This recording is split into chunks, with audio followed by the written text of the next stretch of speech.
પાટણ શહેરમાં ગુરુવારના દિવસે બનેલી ફાયરિંગની ચકચારી ઘટનામાં પોલીસ દ્વારા ગણતરીના કલાકોમાં જ આરોપીઓને ઝડપી લેવામાં આવ્યા હતા. આ મામલે આજે આરોપીઓને ઘટના સ્થળે રિકન્સ્ટ્રક્શન માટે લાવવામાં આવતા લોકોમાં ભારે રોષ જોવા મળ્યો હતો.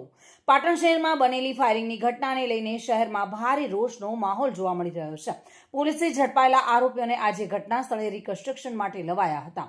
આ દરમિયાન ઘટનાની જાણ થતાં જ મોટી સંખ્યામાં લોકો ત્યાં એકત્રિત થયા હતા અને આરોપીઓને જોઈને લોકોમાં ભારે રોષ ફાટી નીકળ્યો હતો.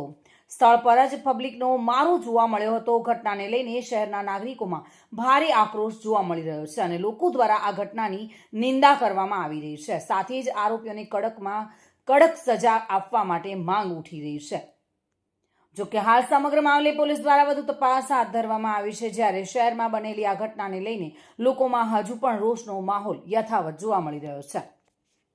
દિગ્નેશ સુથાર સાથે bureau report, today Gujarati news.